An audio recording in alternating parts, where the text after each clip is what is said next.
Fala pessoal, sejam bem-vindos e bem-vindas a mais uma revisão aqui do Organiza Concurso. E hoje eu farei a revisão final para o concurso da Caixa. E aqui, pessoal, para começar, eu trouxe esse slide aqui com o nosso time do Organiza Concurso, que ficou responsável por essa grande revisão, que é uma revisão histórica, né? É a maior revisão que a gente fez aqui no Organiza Concurso. Então, aqui a gente abarcou as áreas das engenharias e também da arquitetura, né, que está presente no nosso edital, e também estamos trazendo revisão dos conteúdos das matérias básicas desse nosso concurso, perfeito? Eu sou o professor Tiago, aqui estão minhas redes sociais, né, Tiago.organizaconcursos, e hoje eu vou fazer aqui a revisão final da parte de arquitetura, parte 3, é a última parte aqui da nossa revisão. Parte 1 ficou com a professora Manu, a parte 2 com a professora Raquel, e a parte 3 é aqui comigo, Tiago. Pessoal, eu sou engenheiro civil da Assembleia Legislativa do Maranhão.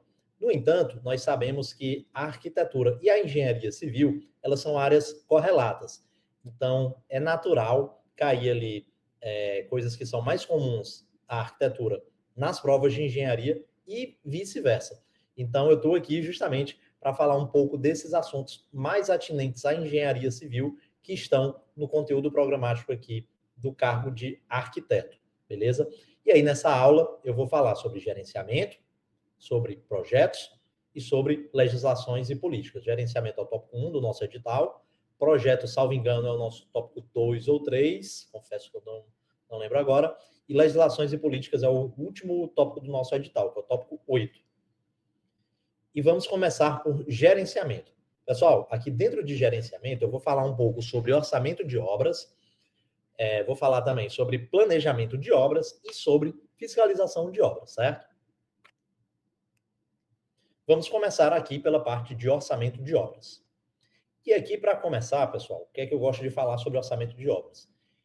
As questões, elas podem ser de cálculo, né? A banca César Rio gosta de cobrar cálculo, assim como todas as bancas, quando trata ali de orçamento de obras, muitas delas também cobram cálculo, né? No entanto, a gente também vai passar aqui um pouco pela teoria, porque tem questões teóricas que a César Rio pode vir a cobrar, beleza? E aí eu vou começar aqui a nossa aula com uma questão da César Rio que foi aplicada no ano de 2024 para o cargo do BNDES, para o concurso do BNDES, né, para o cargo de arquiteto. E o que é que a questão nos dizia? Na gestão da qualidade de uma obra, um dos itens que foram observados foi o do embolso das alvenarias internas. De acordo com o planejamento inicial, a perda máxima admitida era de 5% do volume previsto.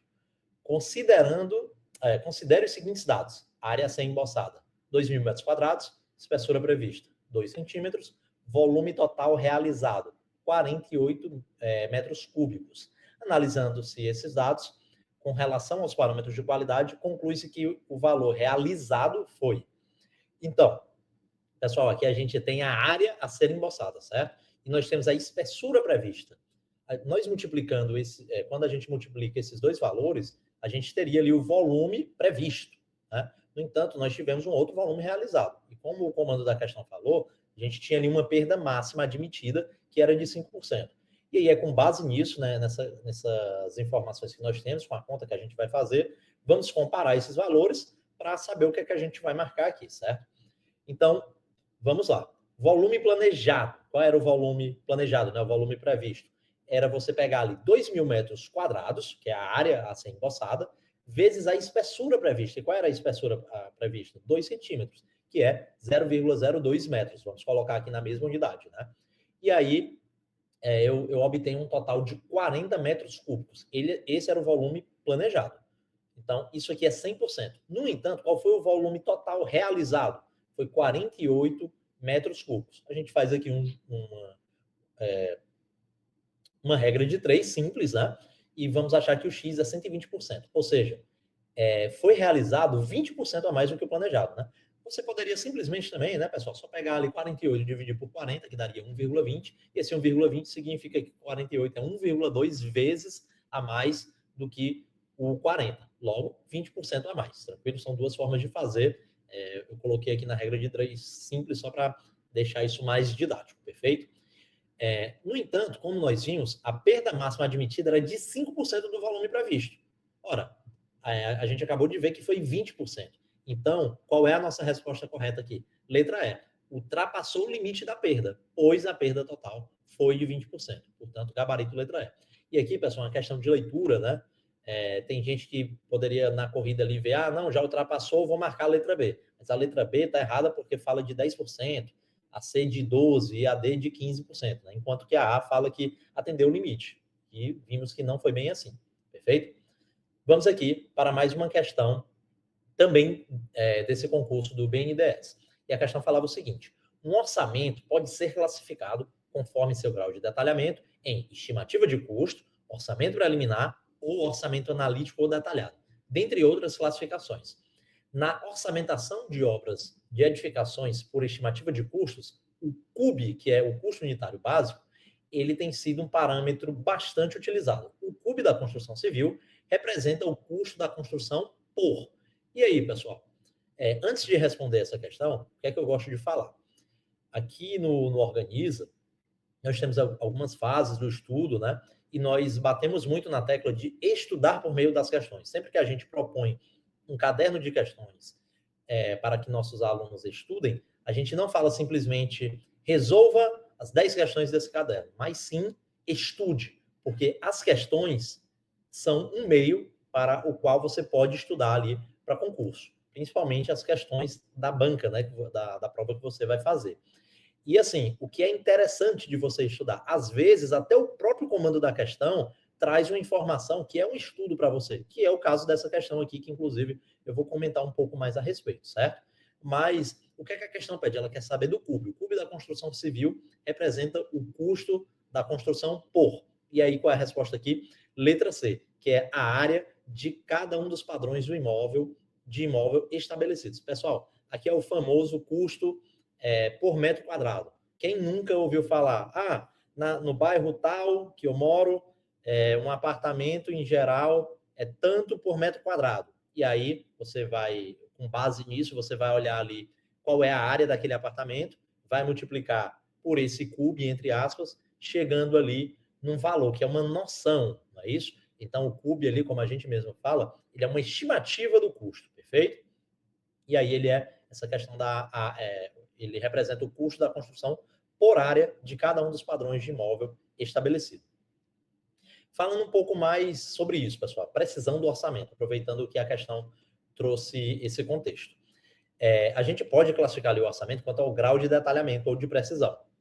E aí, como a própria questão trouxe, a gente tem a estimativa de custo, o orçamento preliminar e o orçamento discriminado ou detalhado. Pessoal, imagine que você trabalhe numa empresa ou mesmo no serviço público, né? E aí peçam para que vocês façam um orçamento. Beleza.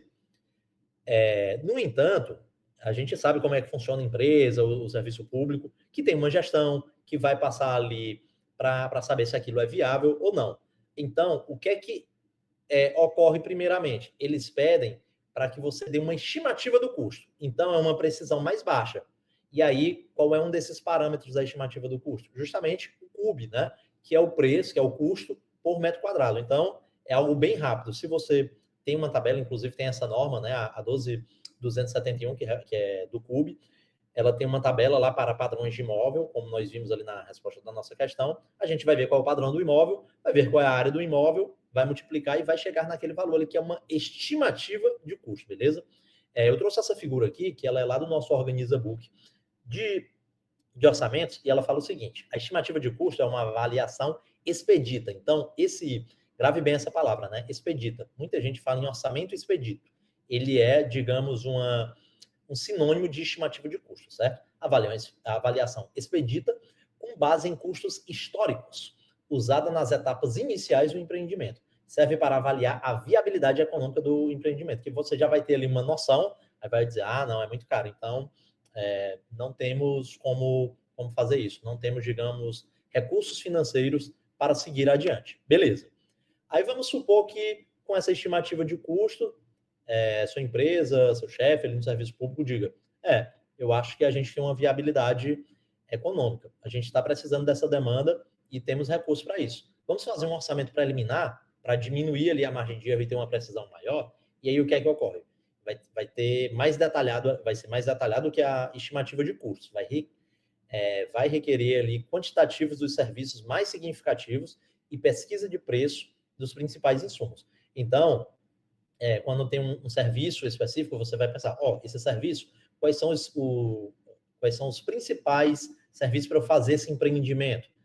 Tem a concretagem, tem as instalações, e aí você vai bater em cima disso para fazer ali já fazer um orçamento preliminar que é mais detalhado do que uma mera estimativa de custo. Você vai gastar mais tempo para isso e o seu orçamento vai ser mais preciso. Beleza.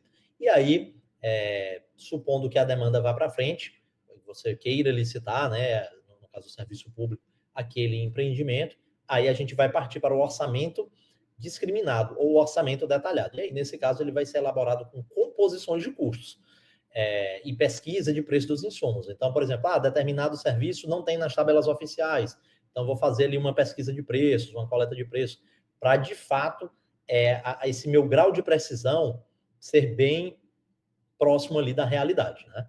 E aí o objetivo disso é chegar o mais próximo possível do custo real, com reduzida margem de incerteza. Requer especificações detalhadas, composições específicas, projetos detalhados para o correto entendimento da execução da obra e para o levantamento de quantitativos, né, pessoal? Ou seja, aqui é interessante que a gente tenha, por exemplo, um projeto executivo, porque a partir do projeto executivo a gente consegue fazer um levantamento mais preciso ali dos quantitativos, aí você vai pesquisar os preços, chegando em um orçamento fatalmente mais detalhado do que um mero orçamento preliminar e mais ainda do que uma mera estimativa de custo, beleza? Bem, classificação do orçamento. Pessoal, a gente pode classificar ali o orçamento em relação às apresentações de informações em sintético e analítico. O sintético, como o próprio nome fala, ele é sintético, ele vai sintetizar as informações, então é algo mais compacto. Ele vai apresentar ali os custos de uma obra, agrupando serviços por macro-itens, que é o que a gente gosta de chamar de etapas, né? Etapa de infraestrutura, etapa de supraestrutura, etapa de vedações, de canteiro, e por aí vai. Enquanto que o orçamento analítico, ele apresenta uma visão detalhada de macro-itens ou etapas ao apresentar os quantitativos e custos unitários de cada serviço a ser executado, ou seja, de cada um dos serviços da etapa, além das parcelas referentes aos custos indiretos. Trouxe também essa figura do nosso Organiza Book. E aqui eu trago para vocês um exemplo, né, aleatório, que eu puxei na internet, de uma planilha orçamentária, para que vocês possam entender melhor um orçamento. Então, ali tem no cabeçalho a obra, né? Temos o local, que é uma cidade do interior do Pará, e aí temos a referência da planilha, que é a referência da tabela SINAP do mês de março de 2023, no estado do Pará. Temos o BDI ali também, né, que é algo importante aqui para a nossa planilha orçamentária. E vejam vocês que aqui fala, planilha orçamentária sintética. Por que isso? Eu tenho etapas, né, que estão aqui em cinza, você vai ver. A primeira etapa são os serviços preliminares. Dentro dos serviços preliminares, eu tenho 4 serviços, que é a administração da obra, que é aqui a roçagem, o desvio provisório e o aterro com compactação. Aí a minha segunda etapa é a mobilização e desmobilização do local de pessoas e equipamentos. Aí eu tenho 2 serviços, que é a mobilização e a desmobilização. Aí eu tenho a infraestrutura, que eu tenho uma série de serviços, né? Eu deixei aqui o orçamento cortado, só para vocês entenderem essa questão das etapas e dos serviços.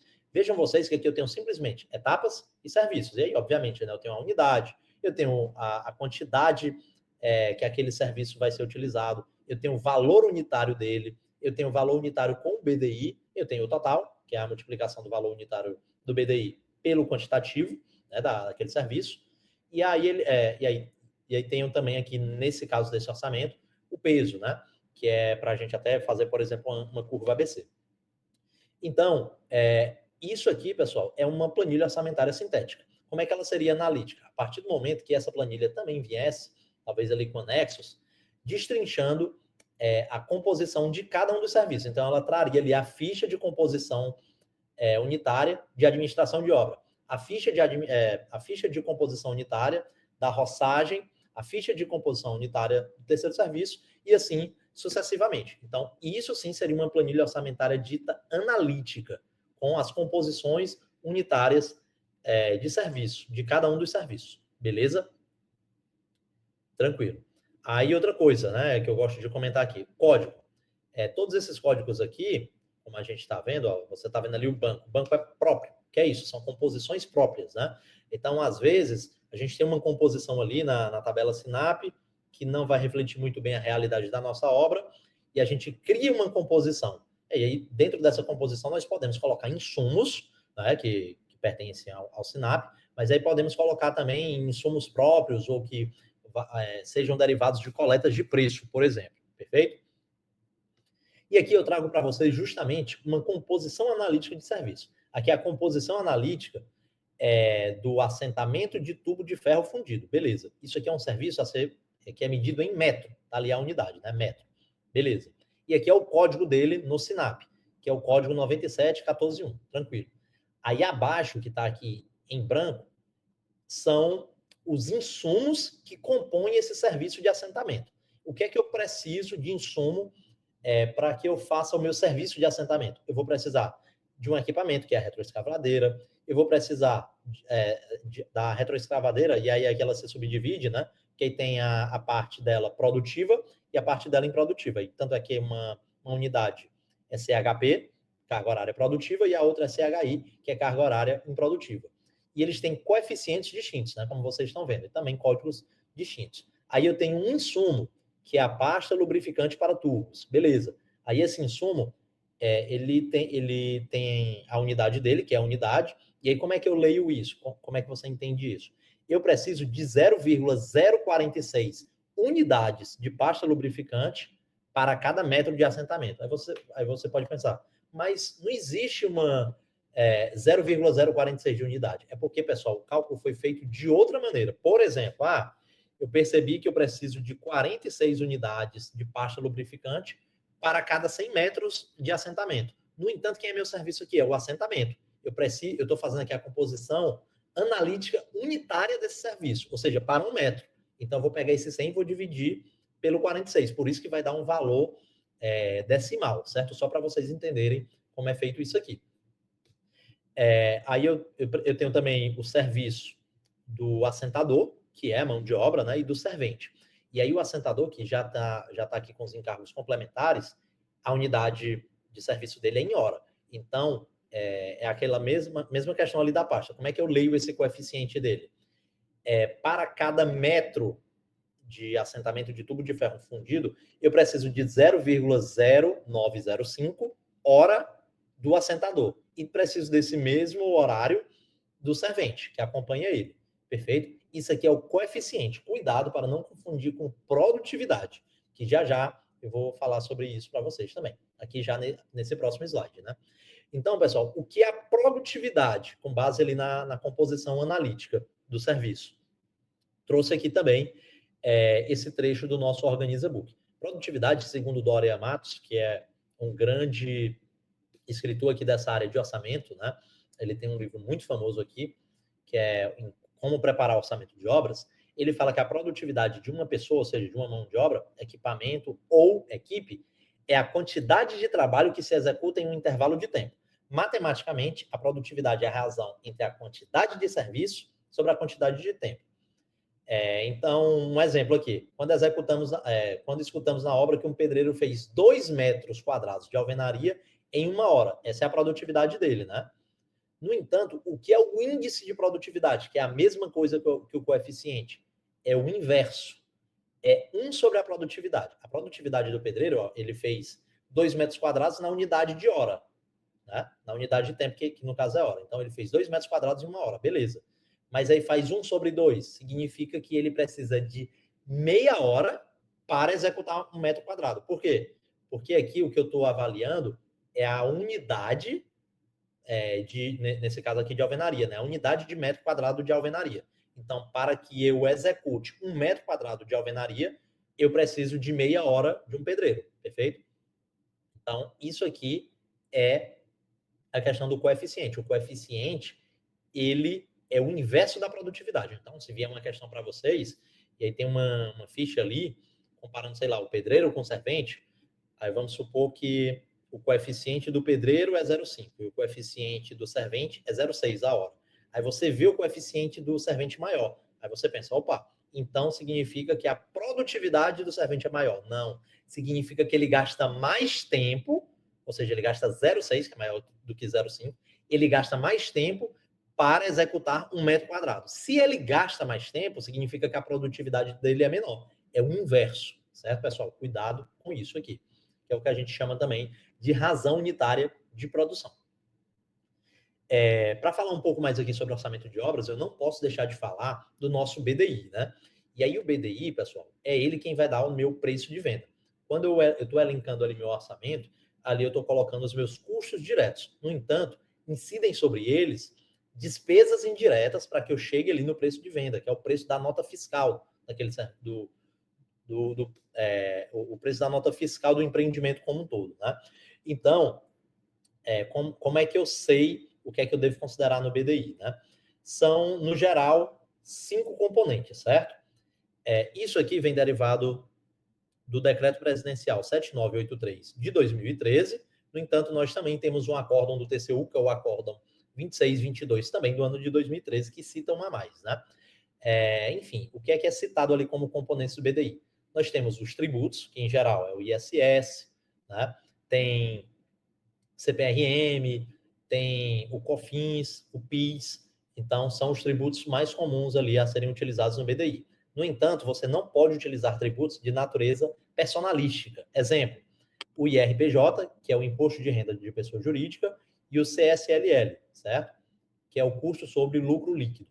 Perfeito? Então, eles não incidem no BDI. Tributos incidem no BDI, com exceção de tributos personalísticos. E aqui eu trago 2 exemplos para vocês que não estão no BDI, beleza? Nós temos a administração central, que é o rateio da administração central. Nós temos riscos, seguros e garantias, que a gente chama de uma coisa só, né? E aí nós temos também as despesas financeiras. As despesas financeiras, elas não são citadas no decreto presidencial que eu acabei de falar. No entanto, elas são citadas no acórdão 2622 de 2013 do Tribunal de Contas da União. Então, a gente também considera um componente do BDI. E, por fim, tem ali justamente a margem, né, do empreendedor, que é o lucro. Então, o lucro também entra aqui no BDI. Trazer aqui mais uma questão para vocês de orçamento de obras, pessoal. E essa questão caiu no CNU, que é o Bloco Temático 1. E, como vocês sabem, foi aplicada também pela Cesgran Rio. Essa prova ela foi aplicada para engenheiros das mais diversas especialidades e também para arquitetos. E aí a questão falava o seguinte: atendendo ao pleito de uma comunidade para a construção de moradias sociais, foi desenvolvido um projeto de obra cujo orçamento foi dividido nas seguintes fases de construção: fundações, estruturas, paredes e complementos. E a representatividade financeira de cada fase em percentual foi fundações 30%, estruturas 40%, paredes 20%, e os complementos apenas 10%. Após a aprovação dos recursos, iniciou-se a obra. Ao final da execução das fundações, foi registrado que, nessa fase, o gasto excedeu em 600 mil o valor orçado inicialmente, correspondendo esse gasto a mais a 10% do custo orçado para a fase F1. Com base nessas informações, conclui-se que o valor total originalmente orçado para a obra em reais foi... Pessoal, aqui não é uma questão difícil, não tem um cálculo difícil. No entanto, para você matar essa questão, o mais importante era a leitura, era você ler bem essa questão. Aqui, né, na engenharia, na arquitetura, principalmente nesse caso aqui de orçamento, que você vai fazer conta, né, nesse caso de questões de conta, é muito importante que você leia bem a questão para que você não faça a conta errada. Você tem que interpretar direito o que a questão está falando e também o que a questão vai lhe pedir. Muito cuidado com o comando da questão, certo? Então, vamos lá. Eu tenho o percentual de cada uma dessas fases em relação ao todo da obra. E aí ao todo da obra que estava previsto inicialmente. No entanto, o gasto excedeu 600 mil do orçado inicialmente. Grave essa informação. E esses 600 mil corresponde a 10% do custo orçado no F1. Ora, o custo orçado no F1 era o quê? A gente sabe qual era o valor? Não sabe. Mas eu sei que 10% dele é 600 mil. Então, fazendo essa conta ali, F1 é fundações, né? Se 600 mil equivale a 10% das fundações, quanto é que equivale aos 100% das fundações?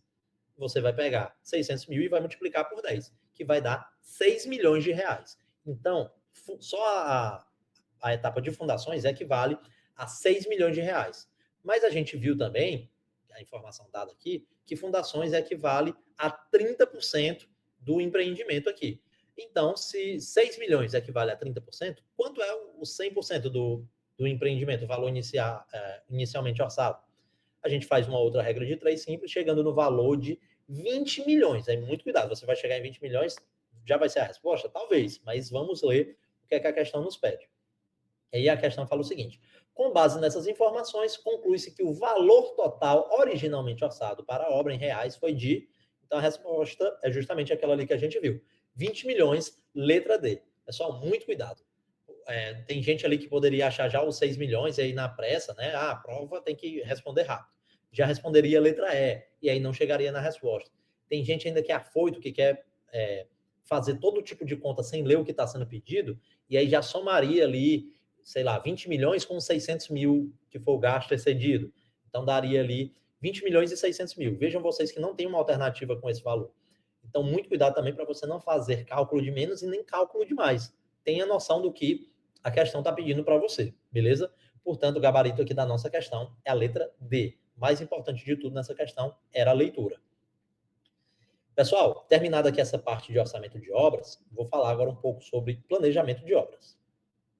E aí eu trago aqui também uma questão que foi aplicada no concurso do CNU no ano de 2024.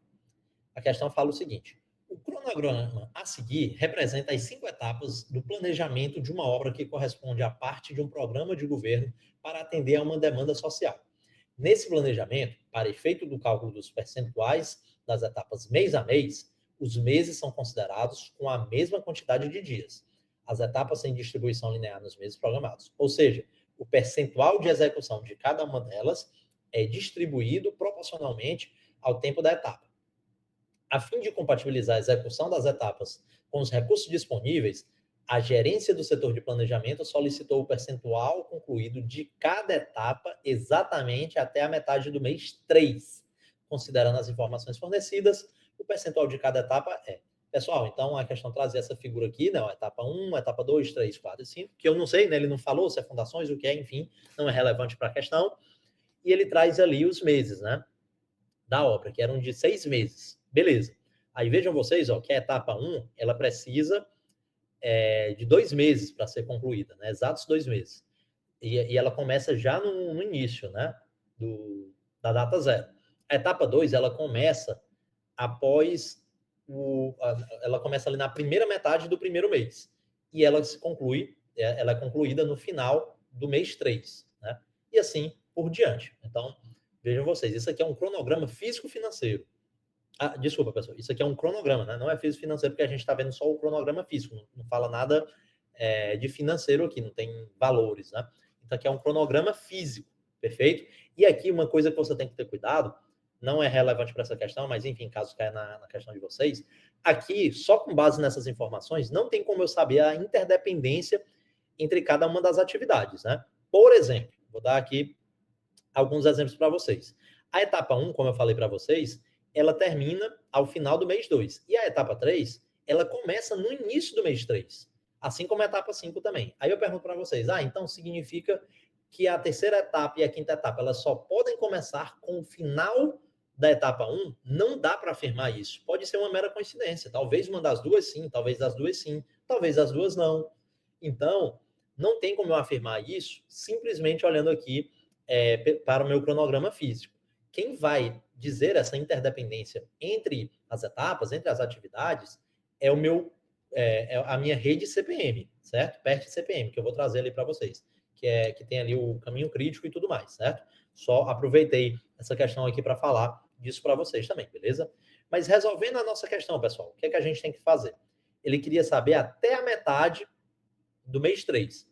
Então, eu separei aqui, né? Não ficou certinho ali na linha, mas dá para a gente fazer aqui a leitura, para a gente ver o que cada etapa foi feita. Vejam vocês, ó, que a etapa 1, por exemplo, foi toda concluída, certo? Como a gente viu, era até o final do mês 2, e a minha data base aqui para ver o percentual de cada etapa é a metade do terceiro mês.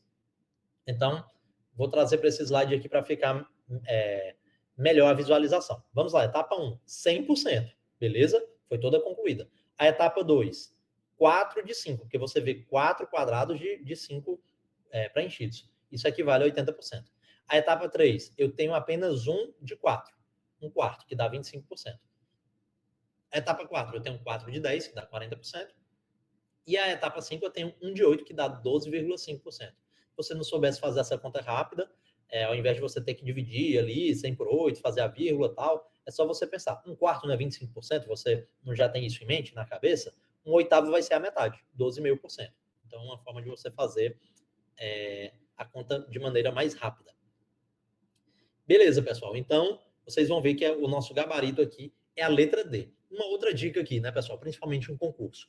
Quando você estivesse resolvendo essa questão, você ia ver lá, etapa 1, 100%. Você já iria eliminar a letra E. Etapa 2, 80%. Iam sobrar apenas duas alternativas, a C e a D. Na hora que você fizesse ali a etapa 3, que é 25%, você já ia perceber que a resposta é letra D. Então, concurso, pessoal, é muito também de você ter estratégia, gestão de tempo. Lembrem-se que a banca ela não vai pegar ali o que você escreveu, né? Aqui é o meu roteirozinho, certo? Ela não vai pegar a sua prova e ver se seu cálculo está certo. Imagina aí, você pode ter feito todo o cálculo certo e marcou errado no gabarito. Paciência, você não ganhou o ponto. Ou então o outro candidato pegou e chutou e acertou. Não tem nenhum cálculo. Paciência, acertou no chute. Então, essa é a regra do jogo, é você marcar a bolinha no lugar certo, né, pessoal? Aqui não é uma questão de você ser mais inteligente do que A ou do que B. Quem vai passar é quem vai marcar mais bolinhas no lugar certo. Então, aqui, você tem que ter uma boa gestão de tempo e uma boa estratégia de prova, perfeito? Vamos para o próximo assunto aqui. Vou aproveitar isso que eu falei no início dessa questão e vou falar sobre a rede PERT CPM. E aqui eu trago também uma figura que está ali no nosso Organiza Book de planejamento. Pessoal, o que é a rede PERT CPM? É isso aqui, né? Nós temos os eventos, as atividades, tem as setas, tem as durações, e aí a gente precisa saber ali quanto tempo vai. Né? Então, o que é que você precisa saber? A etapa 30, o evento 30, ela depende do evento 10. Então, ela só é realizada após o evento 10. Da mesma forma, o evento 20, ela só é realizado após o evento 10. Né? O 50, ele depende desses outros, e por aí vai. Tranquilo? Quais são os caminhos que eu tenho aqui? Ó? Eu tenho um caminho, por exemplo, AE, é um caminho simples, né? Que vão ser 3 mais 3, vão ser 6 unidades de tempo aqui. Eu tenho um caminho ADF, né? Ou se você preferir, 10, 30, 40, 50. 3 mais 1 mais 3 dá 7 unidades de tempo, é um tempo maior, né? E aí eu tenho também o caminho 10, 20, 50, ou se você preferir, BC. 4 mais 3, 7. Então, o maior caminho aqui que é repetido duas vezes, que é o BC, ou então o ADF, é de 7 unidades de tempo. Então, eu tenho aqui dois caminhos críticos da minha obra, certo? E aí, o caminho crítico, veja vocês, ele, para efeito de cálculo aqui, ele é o maior tempo da rede, certo? Mas e você tem que ter cuidado para o efeito teórico. O maior tempo da rede é 7, beleza, o caminho crítico é 7, e esse 7 representa o tempo mínimo que você precisa para vencer aquela obra. Por quê? Com 6, eu tenho um caminho aí que dá 6, né? Com 6 eu consigo vencer toda a obra? Não, porque eu vi que eu tenho atividades ali que precisam de 7, né? No entanto, 7 é o mínimo, por quê? Porque pode atrasar. E se eu atraso uma atividade do caminho crítico, eu atraso a minha obra. Então, por isso que 7 é dito o mínimo de tempo necessário para que eu consiga cumprir aqui com a minha obra, beleza? Cuidado com essa questão aqui, que é bem sensível, beleza? Vamos agora para o próximo assunto, pessoal. Nosso último assunto aqui da parte de gerenciamento que eu vou trazer para vocês, que é fiscalização de obras. E aqui, pessoal, eu não vou trazer questões, né, da Cesar Rio para vocês, mas eu vou trazer definições que são importantes aqui dentro da fiscalização de obras, que são referentes ali a documentos técnicos. E aí, o primeiro documento técnico que a gente tem que ter em mente, que é muito importante, que cai muito em provas de concurso, é o nosso diário de obras. O que é que você deve ter em mente sobre o diário de obras? O diário de obras é um documento necessário para uma obra, que deve ser mantido no canteiro de obras, preenchido e atualizado pela contratada diariamente. Por isso que o nome é diário de obras, né, pessoal? E conter o registro de fatos normais do andamento do serviço, como a entrada e saída de equipamentos, serviços em andamento. Hoje é dia 30 de janeiro. Então, qual é o serviço que foi feito hoje? Foi feito um assentamento disso, foi feito um assentamento daquilo outro, foi levantada uma alvenaria e por aí vai. Aí você anota. Qual foi meu efetivo de pessoal? Hoje foram 2 pedreiros, 5 serventes, um operador e por aí vai. Então, aí entrada e saída de equipamentos. Hoje na obra chegou ali, por exemplo, uma serra. Aí você anota isso também. Hoje saiu a betoneira, que era um equipamento alugado, por exemplo. Então, tudo isso é anotado ali no diário de obras. E aí tem também as condições climáticas. Naquele dia choveu pela manhã. Então, todas essas informações são relevantes aqui no nosso diário de obras. Especificações técnicas.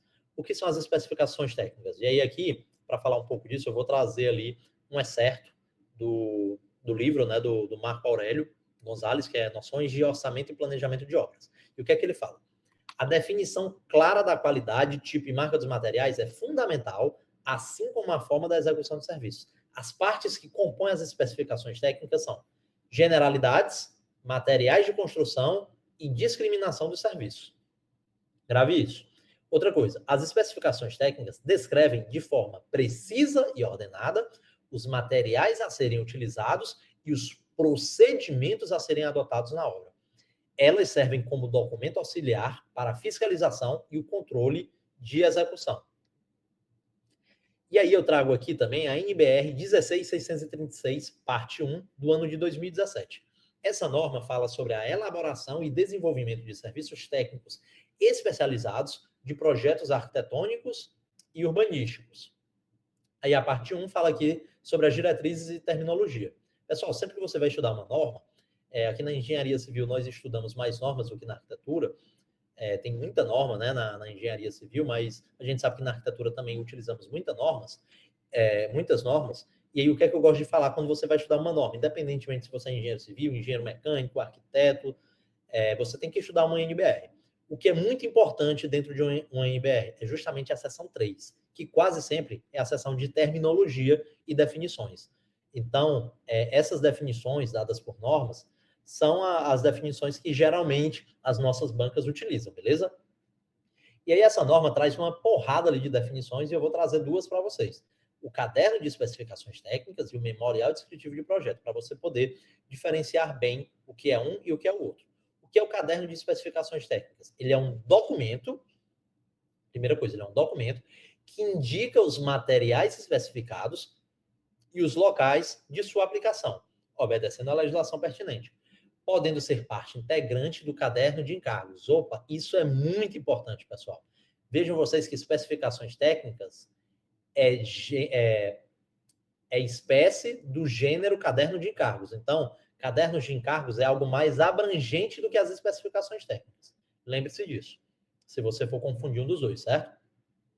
Memorial descritivo de projeto. Ele é uma peça ou documento desenvolvido e elaborado por profissional habilitado complementar aos desenhos do projeto e que consiste na discriminação das atividades técnicas, das especificações e dos métodos construtivos a serem empregados na execução de determinada obra ou serviço técnico, em conformidade com o projeto. E aí eu trago aqui a NBR 12219, datada do ano de 1992, que fala sobre a elaboração de caderno de encargos para a execução de edificações. É uma norma mais antiga, né, mas que continua vigente. E aí, de cara, na sua seção 3, que é a seção de terminologia e definições, ela traz a definição de cadernos de encargo. E o que é? O conjunto, veja, algo mais abrangente, é o conjunto de discriminações técnicas, de critérios, procedimentos estabelecidos pelo contratante para a contratação, execução, fiscalização e controle de serviços e ou obras. Vejam vocês como é, de fato, uma definição mais abrangente do que as especificações técnicas, beleza? E era isso que eu queria falar aqui para vocês, pessoal, em relação a gerenciamento. Agora eu vou falar um pouco sobre projetos. A professora Manuela já falou um pouco sobre projetos ali na revisão dela, parte 1, e eu vou falar um pouco mais no que tange ali as instalações prediais, perfeito? Vamos começar aqui, pessoal, por instalações prediais de esgoto sanitário. E aí aqui eu vou trazer mais a parte teórica de instalações prediais que são apostas minhas do que pode vir a cair ali na prova de vocês, né? É uma coisa que eu gosto de falar sobre revisões, né, pessoal? Aqui é uma revisão final, então a gente parte do pressuposto que vocês estudaram, que aqui é mais uma recapitulação, e claro, não tem como a gente rodar todos os conteúdos minuciosamente. A gente acaba trazendo ali nossas apostas e torce ali para que isso ajude vocês a lembrarem algumas informações importantes e, quem sabe, também alguma dessas coisas possa vir ali a cair na prova de vocês, né? Beleza. Vamos começar aqui com instalação primária e instalação secundária de uma instalação predial de esgoto. Quem é que diz isso? Pessoal, norma NBR 8160 de 1999, que fala sobre sistemas prediais de esgoto sanitário, projeto e execução, que é a nossa norma mãe de esgoto sanitário, certo? Na seção 3, como eu venho falando para vocês, é falado sobre as definições. E ali eu tenho uma definição de instalação primária de esgoto e de instalação secundária de esgoto. Qual a diferença? Instalação primária de esgoto é o conjunto de tubulações e dispositivos onde tem acesso gases provenientes do coletor público ou dos dispositivos de tratamento. Já a instalação secundária de esgoto é o conjunto de tubulações e dispositivos onde não tem acesso aos gases provenientes do coletor público ou dos dispositivos de tratamento. Então, instalação primária de esgoto tem acesso aos gases. Instalação secundária de esgoto não tem acesso. Essa é a diferença entre elas. Os ramais também estão ali nas definições, né? Você tem que saber diferenciar bem o ramal de descarga e o ramal de esgoto. Ramal de descarga é a tubulação que recebe diretamente os efluentes de aparelhos sanitários. E o ramal de esgoto é a tubulação primária que recebe os efluentes dos ramais de descarga diretamente ou a partir de um desconector. Então, como é que eu fazia para lembrar e diferenciar isso aqui? Pense em qualquer aparelho sanitário. Por exemplo, o vaso sanitário. No vaso sanitário, a gente dá a descarga, né? Então, o ramal de descarga, que é a tubulação que recebe diretamente os efluentes que vêm do aparelho sanitário, no caso, o vaso sanitário. Já o ramal de esgoto, ele é uma tubulação que vai derivar do ramal de descarga. Nesse exemplo, do ramal de descarga do vaso sanitário, por exemplo. Ou então ele vai vir a partir de um desconector, certo? E o ramal de ventilação, ele é um tubo ventilador que interliga o desconector ou ramal de descarga ou ramal de esgoto de um ou mais aparelhos sanitários a uma coluna de ventilação ou a um tubo ventilador primário. Então pensa você, o desconector ou o ramal de descarga, ou mesmo já o ramal de esgoto. Aí eu vou ligar isso para um ou mais aparelhos, né? Até a coluna de ventilação. Por isso que é ramal de ventilação. Beleza? Falando sobre ramais, pessoal, é interessante saber as declividades mínimas. Então, você tem que entender que a tubulação dentro de uma instalação predial de esgoto, ela é quase que horizontal, certo? Vertical, né? Horizontal. Mas ela não é bem horizontal, por quê? Ela tem que ter uma declividade mínima, justamente para que os efluentes que estão ali dentro dos ramais, eles possam escoar por gravidade. E aí, qual é essa declividade? Vai depender do diâmetro dos ramais. Se eu tenho um diâmetro de até 75 milímetros, ou seja, de no máximo 75 milímetros, a minha declividade mínima é de 2%. Mas se eu tenho um diâmetro nominal a partir de 100 milímetros, eu tenho uma declividade mínima de 1%. Aí vamos lá, eu te pergunto, eu tenho um diâmetro nominal, eu tenho uma tubulação, um ramal, né, uma tubulação de 75 milímetros. Ele pode ter uma declividade de 3%? Aí você, não, porque 2%. É errado, pessoal. Pode ter sim. Aliás, é certo, né? Que a resposta é se pode ter. Pode ter sim. Por quê? Porque a declividade mínima é que é 2%. Então, pode ter 3%? Pode. Poderia ter 1,5%? Aí não poderia. Porque 1,5% estaria abaixo do mínimo, que é 2%. Agora, pensa em uma tubulação de 150 milímetros, ou seja, ela está aqui nessa segunda faixa. Ela pode ter uma tubulação com 2%? Pode, porque é no mínimo 1. Pode ter uma tubulação com 2,5%? Pode. 1,5% pode, com 1 pode. Ela não poderia ter uma tubulação com 0,5% de declividade, porque estaria abaixo da declividade mínima dessa faixa, que é de 1%. Então, cuidado com isso. Isso aqui não é que tem que ter 2 ou tem que ter 1. É a declividade mínima de cada uma dessas faixas, beleza? Além disso, coletor predial e subcoletor. Quais são informações importantes sobre ela? Coletor predial. O diâmetro nominal mínimo de um coletor predial é 100 milímetros. E aí, no caso de 100 embaraços ao escoamentos, ali eu vou considerar apenas a tubulação. E o coletor predial e os subcoletores. No caso, informação que vale para ambos, né? Tanto para o coletor quanto para os subcoletores. Eles são preferencialmente retilíneos, ou seja, sem fazer curvas, né? Se necessário mudar a direção, ou seja, ter que sair ali da reta, o ângulo central dessa mudança de direção, o ângulo que vai ser feito, tem que ser de, no máximo, 45 graus, certo? Não pode passar de 45 graus. E a declividade máxima de um coletor predial e um subcoletor, 5%. Cuidado, aqui é a máxima. A gente acabou de ver a declividade mínima dos ramais, né? Que aí depende ali do diâmetro nominal. Aqui a declividade máxima é de 5%. Beleza? 6% pode? Não. 5,5% pode? Não. Porque o máximo é 5%. Gostaria de trazer também outras definições, pessoal. Volto a frisar. Seção 3, que é a seção de definições e terminologia, em qualquer norma, é sempre muito importante. E aqui eu vou diferenciar para vocês uma série de caixas que nós temos ali no nosso sistema predial de esgoto sanitário. Nós temos a caixa coletora. O que é a caixa coletora? É a caixa onde se reúnem os efluentes líquidos, cuja disposição exige uma elevação mecânica. Então, caixa coletora, efluentes líquidos, elevação mecânica. Só o mais importante é sempre você pegar ali as palavras-chave. Se você decorar ou mesmo aprender as palavras-chave, vai ser mais importante do que você decorar tudo. O importante é você saber o núcleo da coisa. Lembrando, numa prova objetiva, a resposta já está ali na sua cara, que é a ABCDE, né? Se tem lá caixa coletora e tu viu, opa, elevação mecânica, já tem uma grande chance de estar correta, né? Talvez tenha uma outra informação errada, beleza.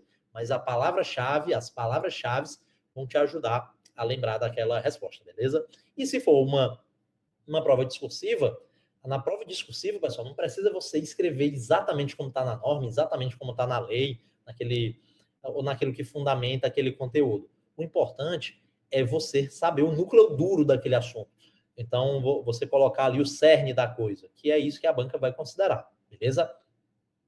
Caixa de gordura é uma caixa destinada a reter, na sua parte superior, gorduras, como o próprio nome diz, graxas e óleos contidas no esgoto, formando camadas que devem ser removidas periodicamente, evitando que estes componentes escoem livremente pela rede, obstruindo a mesma.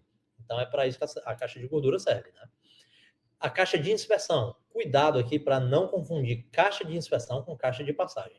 Caixa de inspeção, ela é uma caixa destinada a permitir a inspeção, como o próprio nome diz, a limpeza, a desobstrução, a junção, mudanças de declividade e ou de direção das tubulações. Então, é uma caixa que permite várias funções. Multiuso, caixa de inspeção. E, por óbvio, pelo nome inspeção, ela permite a inspeção. Já a caixa de passagem é algo mais simples. Ó, de passagem, você está de passagem. Uma caixa de passagem, ela é destinada a permitir a junção de tubulações do subsistema de esgoto. Vejam vocês que quem também permite a junção de tubulações? A caixa de inspeção. Mas ela permite muito mais coisas. Então, preste atenção nessa diferença aqui. A caixa sinfonada é uma caixa provida de desconector, destinada a receber efluentes da instalação secundária do esgoto. Por quê, pessoal? Instalação secundária do esgoto, como nós já vimos, não tem acesso aos gases que vêm ali de fora, né? Então, e essa questão da instalação secundária, ela está ligada com o desconector. E aí, quando você fala em desconector, você fala em sifão, caixa sinfonada, né? Quando você fala, qual é a diferença de um ralo simples para um ralo sinfonado? O ralo sinfonado é nada mais, nada menos do que um ralo que possui um desconector, beleza? Ou seja, ele vai estar barrando ali os gases, né? Ele vai estar destinado ali a receber os efluentes da instalação secundária de esgoto. Beleza? Isso aí serve principalmente, pessoal, para evitar o mau odor. Aí justamente evita que os gases passem, já que é a instalação secundária, como a gente acabou de ver. Beleza?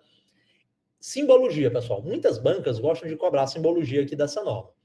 E aqui eu trouxe, né, as simbologias, depois você tira um print, estuda com mais calma, mas aqui estão todas que estão ali na nossa NBR 8160, né?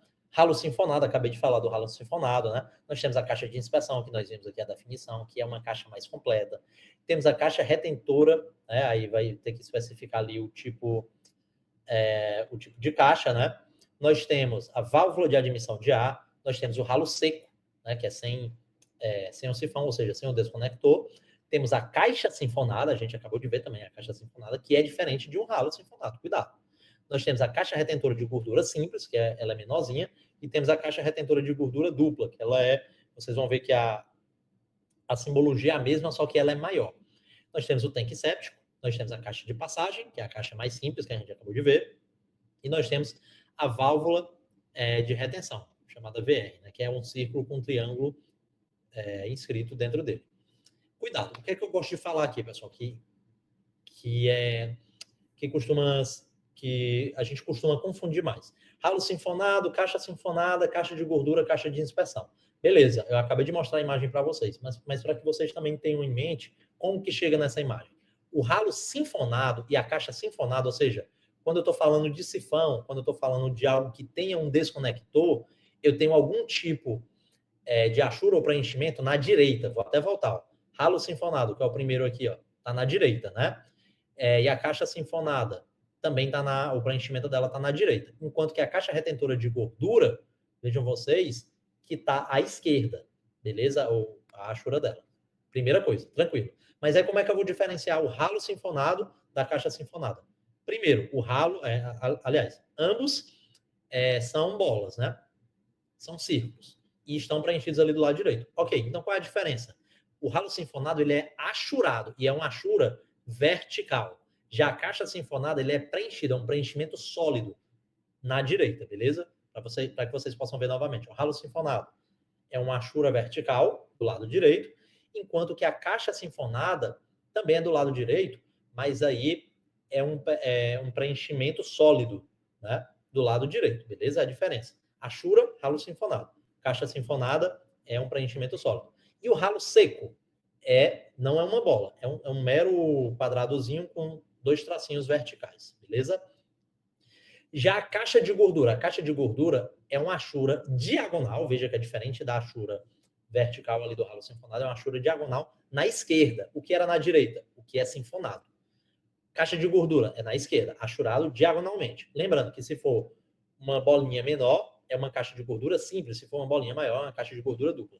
E a caixa de inspeção, que é a nossa caixa multifunção, é a achura completa. É só você lembrar disso. Caixa de inspeção é algo completo, né? Serve para pegar ali junção, serve para inspeção, para mudança de direção, é completa. Então, a achura, por óbvio também, é completa, beleza? Foi assim que eu aprendi em relação à caixa de inspeção. Beleza, pessoal. Agora vamos falar aqui sobre instalações prediais elétricas. Trazer aqui um pouco de conteúdo para vocês. Vou começar falando sobre condutores. Pessoal, então, o que são nossos condutores? São aqueles fios, né, que estão dentro aqui da tubulação de instalação predial elétrica, certo? E aí a gente tem fios de várias cores, né? Vocês devem estar mais acostumados a ver um fio azul, um fio preto, um fio vermelho, e um fio ali verde e ou amarelo e verde, beleza? E o que são esses fios? São os condutores. Cada um deles tem uma função diferente, né? E aí temos também a simbologia. Nós temos o condutor fase, e aí como é que eu faço a simbologia do condutor fase? Ali no meu diagrama unifilar. É uma barra completa vertical, atravessando ali a linha, beleza? O condutor neutro é meio que um L invertido, certo? Também atravessando essa linha horizontal. O retorno ele tem um paralelo ali com a fase, de você ter essa diferenciação. Enquanto que a fase é um traço vertical que atravessa tudo, o retorno, ele é só um traço que não passa ali, ó, retorno. Então é como se ele retornasse. Era assim que eu lembrava também. E o condutor terra, ele é um Tzinho que também não atravessa. T de terra. Beleza? E aí vamos falar aqui sobre ligações, pessoal. Principalmente as ligações mais comuns, que é a ligação de um quadro de distribuição até a lâmpada e da lâmpada até o interruptor. E aí é que eu fiz questão de trazer o esquema de cores que geralmente são utilizadas e também ali na parte que eu escrevi eu coloquei com as cores, né? Então, pessoal, quando eu venho do quadro para a lâmpada, eu tenho que ter uma fase e um neutro. A fase geralmente é um condutor vermelho, certo? Mas a fase é a que é menos característica. Já vi fase com fio branco, por exemplo, ou com até outras cores, certo? Mas, em geral, é um fio vermelho. O neutro, aí sim é bem mais utilizado, né? Que é o fio azul. né? É difícil mesmo você ver de outra cor, diferente da fase. Apesar da fase, como eu falei, ser geralmente vermelha. Já o neutro, fio azul, beleza? Um azul claro. Ou seja, do quadro para a lâmpada eu vou ter dois tipos de condutores, passando ali, fase e neutro. E da lâmpada para o interruptor eu vou ter fase e retorno. Por que retorno? Porque justamente vai retornar a informação da lâmpada para o interruptor, que na hora que eu clico no interruptor, abre o circuito ou fecha, né? Ligando ou desligando ali a sua lâmpada. Tranquilo? Aqui eu tenho o esquema, né, do lado direito. Em azul, mais acima, eu tenho meu neutro. Vermelho eu tenho minha fase, em preto eu tenho o meu retorno. Então, o que é que vem ali do meu quadro? O neutro e a fase, né? Neutro em azul e a fase em vermelho. Aí, eu entrando ali entre a lâmpada e o interruptor. Aí você vai ver que vai o cabo vai o cabo vermelho e vai o cabo preto, que é a fase e o retorno, né? Vocês vão ver também que nesse esquema a gente mostra ali o cabo verde e amarelo, que é o nosso aterramento, que é o condutor terra. Beleza, outra coisa que eu gosto de falar aqui também, em instalações prediais elétricas. O interruptor paralelo, que é o famoso three-way. Para que serve esse interruptor, pessoal? A gente vê muito esse tipo, que é uma dupla, né? São dois interruptores, onde a gente consegue comandar o mesmo ponto de luz por meio de dois interruptores diferentes. É muito comum, né, pessoal, em escadas. Ah, por que isso? Porque você está embaixo, aí como é que você vai desligar aquela luz que ela é única, sendo que você ainda vai ter que subir a escada para não cair? Então, é muito comum em escadas, né, que você pode ligar lá embaixo, beleza, para deixar claro, e você subir na escada, aí quando você chega em cima, você desliga, ou o contrário. De toda forma, você tem ali uma dupla, são dois interruptores, né? E aí, como é que é feita essa, digamos, essa ligação aqui dos interruptores? Primeiro, eu tenho ali a fase e o neutro passando, né, antes de chegar ali no interruptor, porque como a gente viu, elas passam do quadro para a lâmpada. Fase e neutro, beleza. Mas entre a lâmpada e o interruptor, eu tenho o quê? Uma fase e um retorno, ou seja, em um dos interruptores, eu vou ter uma fase e um retorno. Ok. Só que além desse retorno, eu terei mais um outro retorno. Então, eu vou ter ali três condutores, uma fase e dois retornos. E para onde esse outro retorno vai? Ele vai fazer ligação com o outro interruptor, com o segundo interruptor. E aí, nesse segundo interruptor, eu vou ter três retornos, certo? Que aí um retorno vai para a lâmpada, né? E os outros dois fazem a ligação entre os interruptores, beleza? Então, é assim que a gente faz essa ligação do interruptor paralelo, que é o famoso three-way. E aqui está a representação, gráfica não, né? Está a representação esquemática dele aqui na figura ao lado, beleza? Eu também posso chamar ele de interruptor paralelo. Bem, pessoal, agora, último tópico da nossa aula, mas que aborda ainda muita coisa, que é o tópico 8 ali do nosso edital, legislações e políticas. Pessoal, esse é um tópico que traz uma série de leis, uma série de normas. Se a prova fosse só esse tópico, fatalmente a prova não conseguiria trazer tudo de tudo. Então, é um estudo de fato mais complicado, principalmente aqui na revisão, para que a gente possa tentar falar de muita coisa. Mas eu fiz questão de trazer esses assuntos aqui elencados, né? Que é a lei das estatais, licitações e contratos. Nós temos também o licenciamento ambiental, temos o PNSB, que é a Política Nacional de Segurança de Barragens, né? Cuidado para não confundir com a de saneamento básico. Nós temos também o PNRS, que é a Política Nacional de Resíduos Sólidos, e também um pouco de conteúdo ali da NR18. Eu vou começar aqui, pessoal, pela lei das estatais.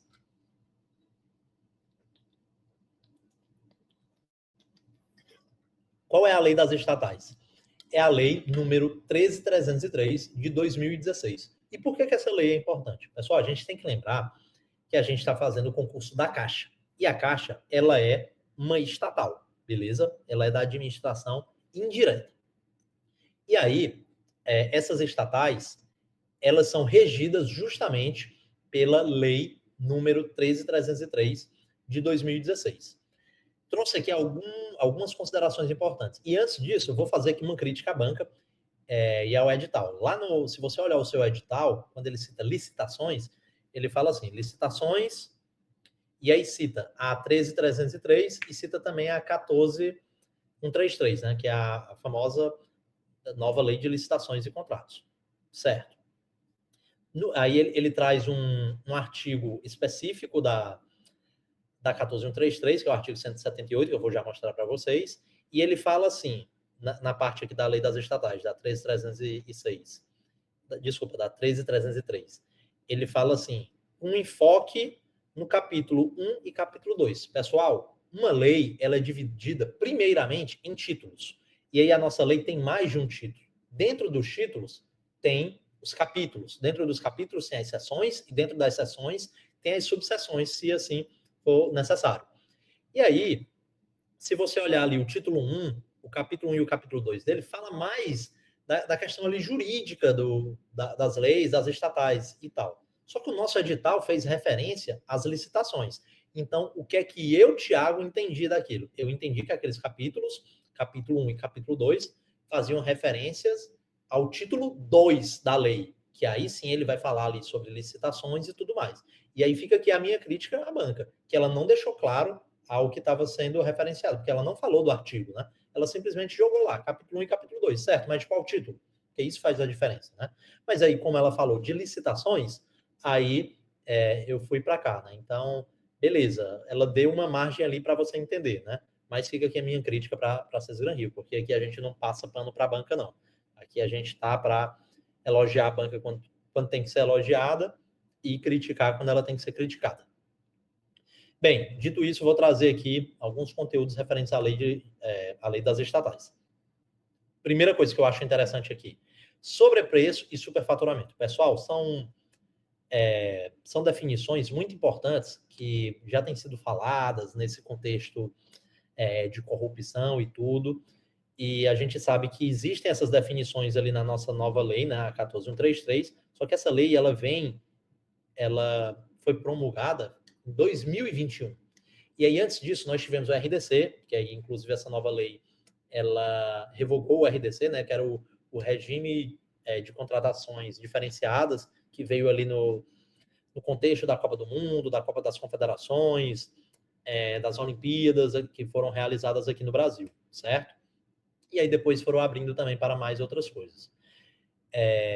Então, aquela lei trouxe uma série de novidades, e aqui a lei das estatais, na parte de licitações, também trouxe algumas novidades. E muitas dessas novidades que foram bem vistas, seja de definição ou seja de procedimentos, foram colocadas no texto da 14133. Porque a lei anterior era a 866, e ela era uma lei com mais de 30 anos. Ela era uma lei que foi promulgada em 1993, certo? Então, essas leis que vieram depois, elas ajudaram bastante ali na formulação, na implementação e formulação da lei 14133, beleza? Feita essa consideração inicial, vamos lá falar sobre o sobrepreço e o superfaturamento. O sobrepreço está definido no artigo 31, parágrafo 1º, inciso 1. E aí o que é que fala lá?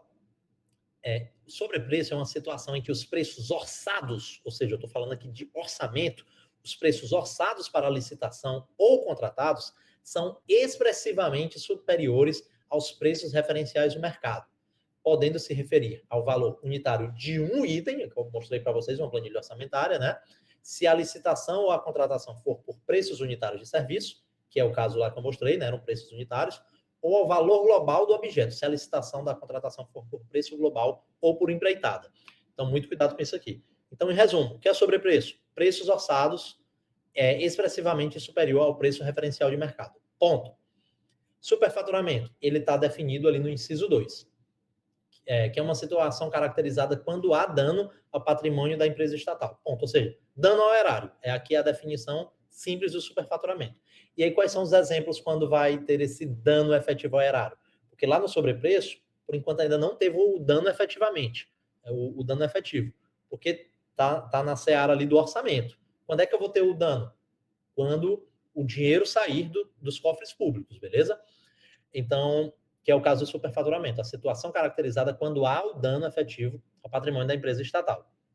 Por exemplo, medição de quantidades superiores às efetivamente executadas ou fornecidas. Então, imagina aí, tem um serviço ali que eu tenho que fazer 200 metros de calçada. Só que aí você pega a contratada executou 200 metros, só que na medição colocaram 300. tá? Ou seja, está sendo pago mais do que foi executado. Isso aí vai causar o quê? Dano ao erário público. Outra coisa, deficiência na execução de obras que resulte em diminuição da qualidade, vida útil ou segurança. Ele até executou a quantidade que era para executar, mas aí ele executou fora da especificação ou fez mal feito. Então, assim, o serviço público, a administração pública, contratou visando qualidade tal, mas aí veio a empresa e colocou uma qualidade bem abaixo. Então, bem aí, houve um dano ao patrimônio, porque ela está pagando por aquela qualidade que ela queria, mas o que foi entregue foi uma qualidade menor, entende? Outro exemplo, alterações de orçamentos de obras ou serviços de engenharia que causem desequilíbrio econômico financeiro em favor do contratado, ou seja, em desfavor da contratante, que é a administração pública. Por outras alterações de cláusulas financeiras que gerem recebimentos antecipados, dotação do cronograma, distorção do cronograma físico-financeiro, prorrogação contratual injustificada com custos adicionais ou reajuste irregular de preço. Tudo isso aqui, pessoal, vai causar prejuízo à administração pública, beleza? E aí, quando causa o efetivo prejuízo, é o superfaturamento. Cuidado, eu não posso dizer que o superfaturamento é digamos, a consequência do sobrepreço. Ele pode ser uma consequência do sobrepreço, mas vejam vocês que não é simplesmente a questão do sobrepreço, porque se for um problema de qualidade, por exemplo, é um superfaturamento. Então, cuidado com essa afirmação categórica, certo? Que eu já vi alguns alunos fazerem aqui em discursivas que nós treinamos, e aí pode ser um problema, beleza? Eu trago aqui para vocês também esse quadro resumo, né? Que é o quadro ali de antecedência mínima para a publicação dos editais de licitação. Isso aqui está no nosso Organiza Book da lei das estatais, beleza? O que é que esse quadrinho fala? Aquisição de bens. Aí vamos pensar aqui no critério de julgamento. Se o critério de julgamento for menor preço para aquisições de bem, eu preciso de, no mínimo, 5 dias úteis para a publicação dos editais. Se for menor preço ou se for maior desconto, nesses dois casos. Só que se for menor preço ou maior desconto de obras e serviços, eu preciso de um tempo maior, que é 15 dias úteis. Eu peguei esse 5 e multipliquei por 3. É melhor técnica ou técnica e preço. Então, falou em técnica, 45 dias úteis. Isso tanto faz se for aquisição de bens ou se for obras e serviços. No caso de obras e serviços, eu também vou considerar ali as contratações integradas ou semi-integradas, beleza? Que aí é o regime de execução. Também são 45 dias úteis. E as demais hipóteses? Não falei de menor preço, não falei de maior desconto, de melhor técnico ou de técnico e preço. Qualquer outro caso. 10 dias úteis no caso de aquisições de bens. E no caso de obras e serviços, o triplo desse prazo, que é 30 dias. Então, em resumo, falou em obras e serviços, vai ser o triplo de aquisições de bens, com exceção de melhor técnica ou técnico e preço, que vai ser igual, que vai ser 45 dias úteis. Vejam vocês que esses prazos são dados em dias úteis. Cuidado com isso. Quadro 4. Eu vou trazer aqui para vocês os regimes de execução. Quais são os regimes de execução que nós temos aqui na nossa lei das estatais? Nós temos a empreitada por preço unitário, a empreitada por preço global, tarefa, empreitada integral, e aí todas essas aqui, pessoal, estavam ali na nossa lei 866, de 93, só que aí ela trouxe aqui uma contratação semi-integrada e trouxe também uma contratação integrada. Aqui são novidades que, inclusive, estão presentes também na 14133, beleza? Uma coisa que vale ressaltar aqui, no caso da lei das estatais, a contratação semi-integrada ela é dita preferencial. Então, é o regime de execução preferencial para uma licitação em uma estatal. Empreitada por preço unitário. O que é a empreitada por preço unitário? É no caso em que os objetos, por sua natureza, possuam imprecisão inerente de quantitativos em seus itens orçamentários. Então, pessoal, se tem uma imprecisão, é importante que eu veja o preço de serviços unitariamente, porque aí eu não vou conseguir ver ali um preço global. Por isso que eu vou fazer a empreitada por preço unitário. Agora, quando for possível definir previamente no projeto básico, já com uma boa margem de precisão, as quantidades dos serviços a serem executados, aí eu já posso fazer o preço global, não dividindo ali necessariamente por etapas ou por serviço. Beleza? Essa é a diferença. Então, se eu tenho uma maior imprecisão, é melhor fazer a empreitada por preço unitário. Se eu tenho uma maior precisão, aí eu vou para a empreitada por preço global. A tarefa. contratações de profissionais autônomos ou pequenas empresas para a realização de serviços técnicos comuns de curta duração. A empreitada integral, nos casos em que o contratante necessite receber um empreendimento, normalmente de alta complexidade, em condição de operação imediata. Então, além de você entregar o objeto, você vai ter que entregar o objeto já em condição de operação. Isso aqui é a famosa turnkey, né? Empreitada integral. Você está entregando a chave, né? Até a chave. Contratação semi-integrada e contratação integrada. Isso aqui é muito importante você saber para a prova de vocês, pessoal. Contratação semi-integrada é quando for possível definir previamente no projeto básico as quantidades dos serviços a serem posteriormente executados na fase contratual em obra ou serviço de engenharia que possa ser executado com diferentes metodologias. Ou seja, pessoal, a administração pública ela vai fornecer o projeto básico. E aí, a partir do projeto básico, a contratada, além da obra em si, ela vai fazer também o projeto executivo, com base no projeto básico, beleza? Então, a contratada vai fazer o projeto executivo e a obra. Já a contratação integrada, ela vai estar em nível de anteprojeto, certo? A administração pública ela vai entregar para os licitantes apenas o anteprojeto. E aí, o licitante vencedor, né, que vai ser contratado, ele vai ter que entregar o projeto básico, o projeto executivo e a obra, certo?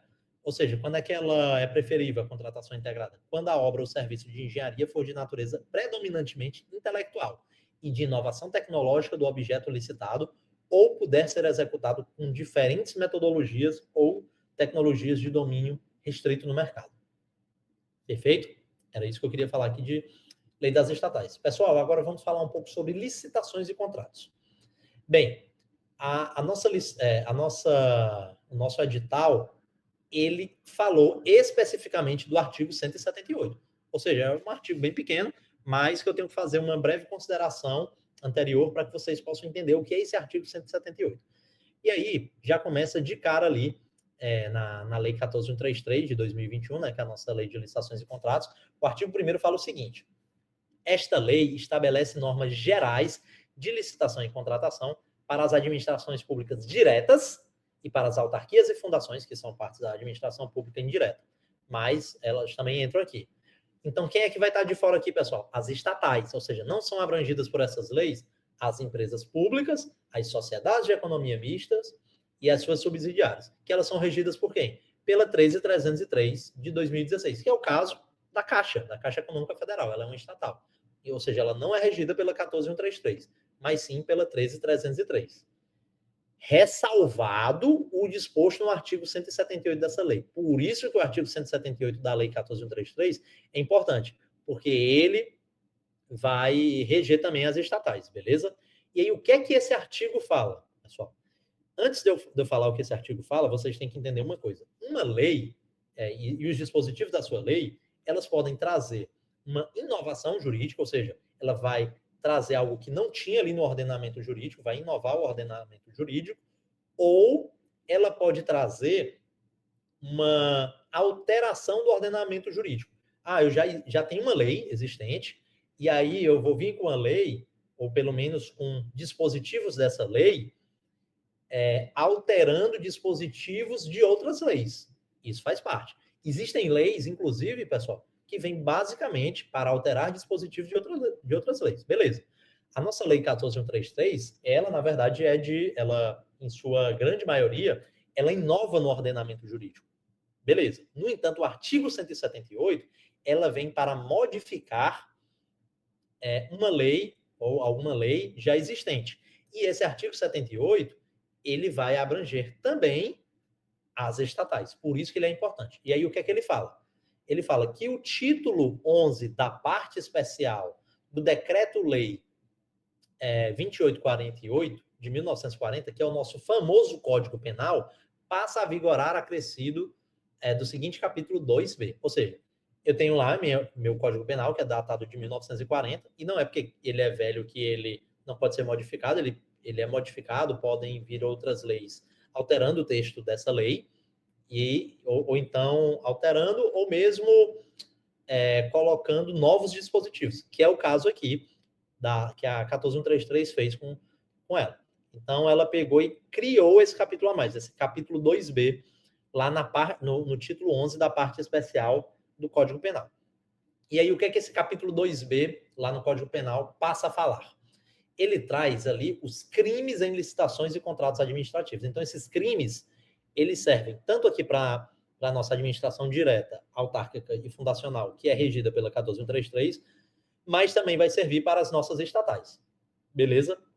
Aí aqui, pessoal, é uma parte pequena, eu acho que dá umas 3 páginas no máximo, mas eu não quis trazer tudo porque é muito decoreba. No entanto, eu fiz questão de trazer essa informação para que vocês possam olhar ali, talvez decorar alguma coisa, e entender o que é esse artigo 178 da lei, beleza?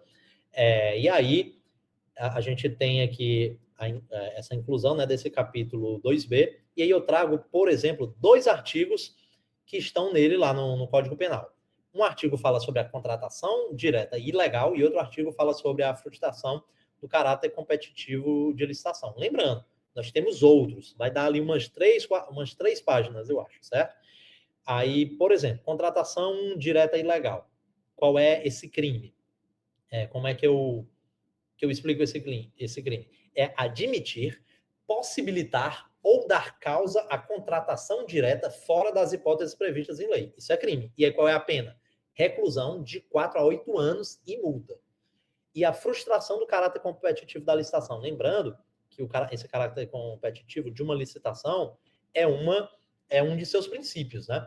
E aí, a partir do momento que alguém frustra, né, ou frauda esse caráter competitivo com o intuito de obter para si ou para outrem vantagem decorrente da adjudicação do objeto da licitação, o caráter competitivo do processo licitatório. Aí, isso é um crime. E aí, qual é a pena?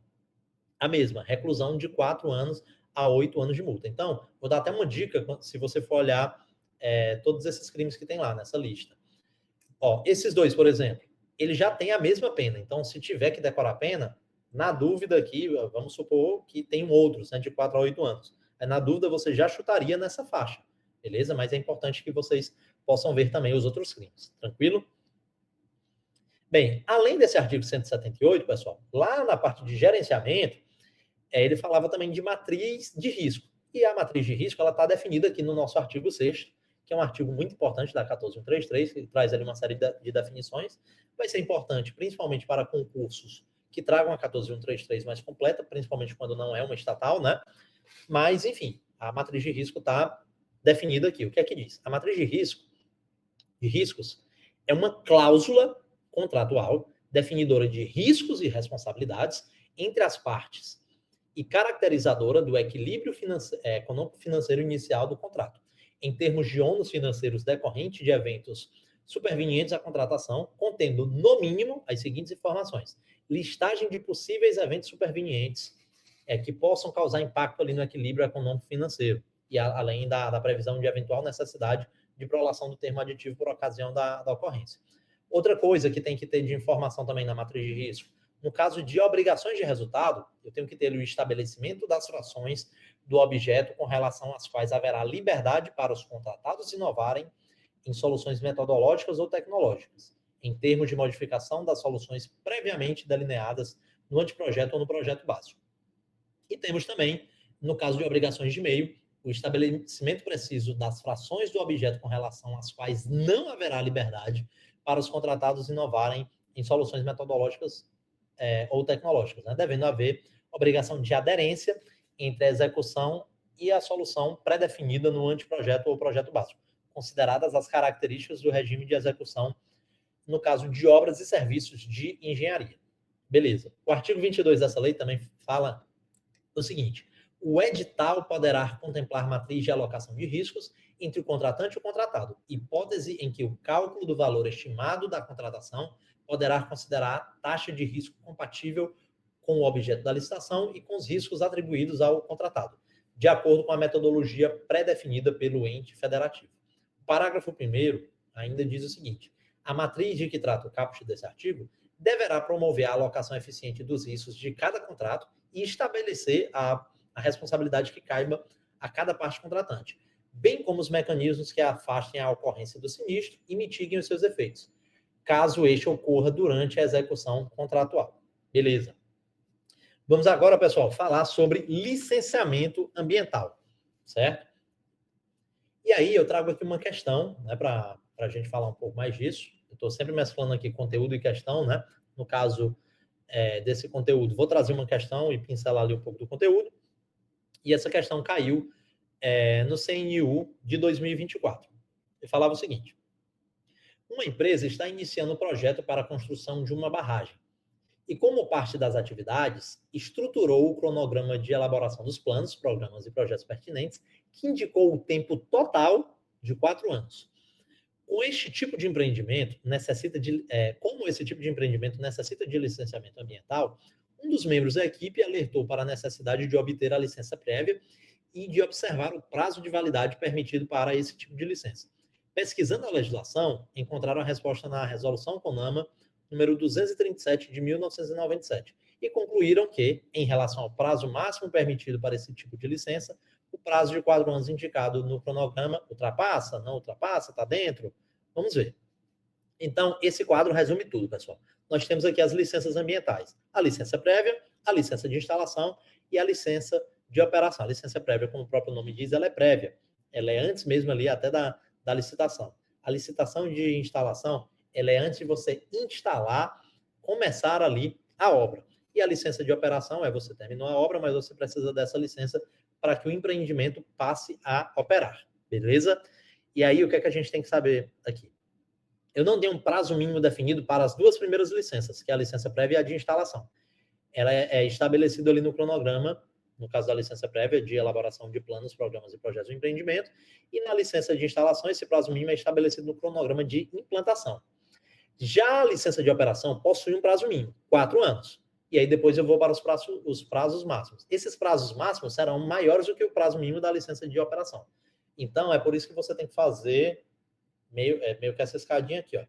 4, 5, 6, 10. Então, quais são os prazos máximos? Licença prévia, 5 anos. Licença de instalação, 6 anos. Licença de operação, 10 anos. E o único prazo mínimo é da licença de operação de 4 anos.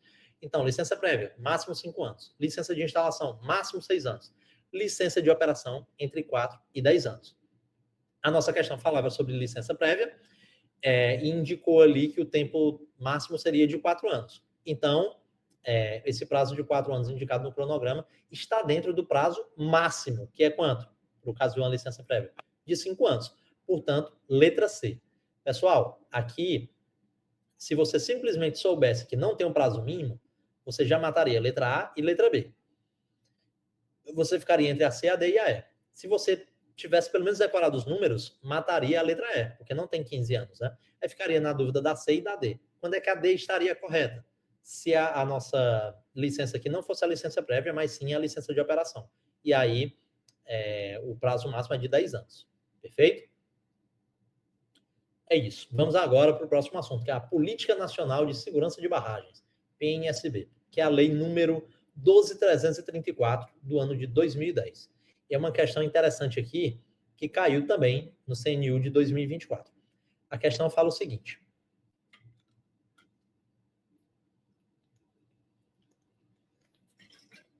um especialista em política nacional de segurança de barragens, ao treinar agentes fiscalizadores, explicou que as barragens são classificadas por categoria de risco, por dano potencial associado e pelo seu volume, conforme os critérios estabelecidos pelo CNRH, que é o Conselho Nacional de Recursos Hídricos.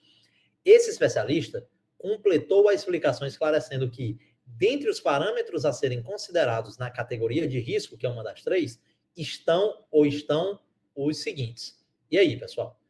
A resposta para essa questão vai estar ali no nosso artigo 7º da Lei 12.334 de 2010. O que é que esse artigo fala?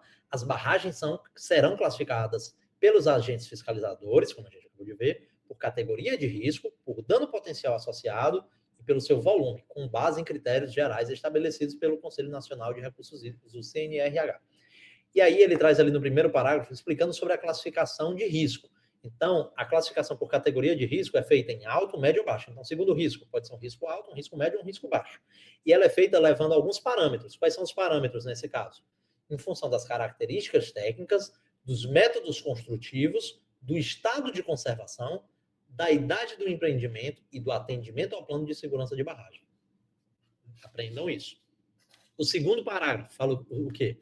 A classificação por categoria de dano potencial associado à barragem também é classificada em dano alto, médio ou baixo. E vai ser feito em função do quê? Quais vão ser os parâmetros aqui? Potencial de perdas de vidas humanas e dos impactos econômicos, sociais, ambientais decorrentes da ruptura da barragem. Além disso, é interessante saber também que o órgão fiscalizador deverá exigir do empreendedor a adoção de medidas que levem à redução da categoria do risco da barragem.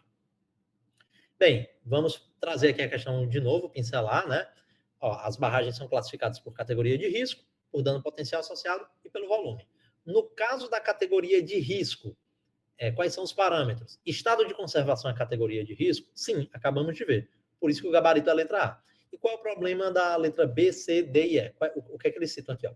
Potencial de perdas de vidas humanas, impactos econômicos por rompimento da barragem, impactos sociais por rompimento da barragem, impactos ambientais por rompimento da barragem. Todos esses são aspectos que a gente leva em consideração na classificação da categoria de dano potencial. Então, é por isso que essas estão erradas. Muito cuidado com isso. Portanto, o gabarito dessa questão é a letra A. Vamos falar agora de Política Nacional de Resíduos Sólidos, o nosso PNRS, que é a lei número 12.305 do ano de 2010. E aí eu trago aqui uma questão do concurso do BNDES, de 2024. A questão fala o seguinte: uma das exigências para a apresentação de solicitação de um determinado financiamento é que o solicitante indique de que forma seu pedido atende ao critério de ser um instrumento de desenvolvimento econômico e social caracterizado por um conjunto de ações, procedimentos e meios destinados a viabilizar a coleta e a restituição dos resíduos sólidos ao setor empresarial, para reaproveitamento em seu ciclo ou em outros ciclos produtivos, ou outra destinação final ambientalmente adequada.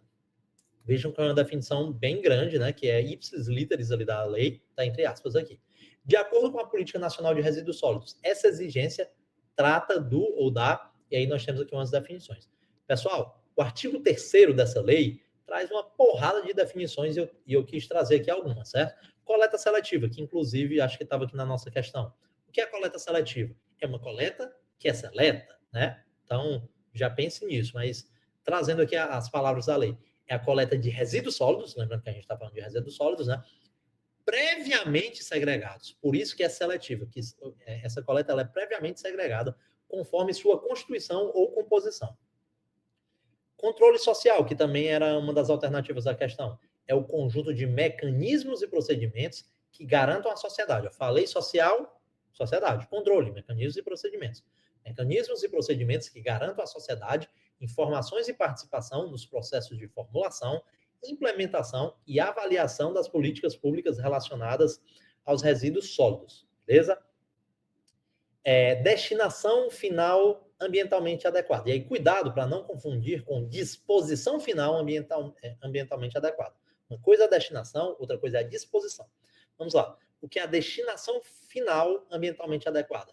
É a destinação de resíduos que inclui a reutilização, a reciclagem, a compostagem, a recuperação e o aproveitamento energético ou outras destinações admitidas pelos órgãos competentes, beleza?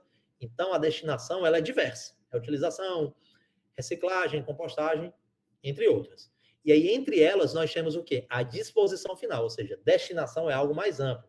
A disposição final é algo mais específico. Entre elas, a disposição final, observando normas operacionais específicas de modo a evitar danos ou riscos à saúde pública e à segurança, e a minimizar os impactos ambientais adversos. E aí, o que seria a disposição final ambientalmente adequada? É a distribuição ordenada de rejeitos em aterros. Eu estou especificando o que é esse tipo de destinação, que é a disposição. É a distribuição ordenada de rejeitos em aterros, geralmente aterros sanitários, né? Observando normas operacionais específicas de modo a evitar danos ou riscos à saúde pública e à segurança e a minimizar os impactos ambientais adversos. Logística reversa. É um instrumento de desenvolvimento econômico e social caracterizado por um conjunto de ações, procedimentos e meios destinados a viabilizar a coleta e a restituição dos resíduos sólidos ao setor empresarial, para o reaproveitamento em seu ciclo ou em outros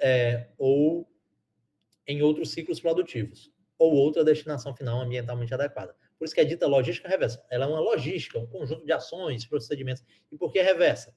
Porque ali vai ter uma restituição para reaproveitamento. Por isso que eu chamo de logística reversa. É assim que eu lembrava essa informação. E é justamente o gabarito da nossa questão, né? Como a gente vai ver já já.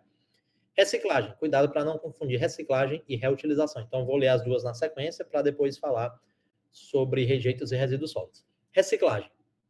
Pessoal, reciclagem é um processo de transformação, certo? Então, transformação dos resíduos sólidos que envolve a alteração de suas propriedades físicas, físico-químicas ou biológicas, com vistas à transformação em insumos ou novos produtos, observadas as condições e os padrões estabelecidos pelos órgãos competentes.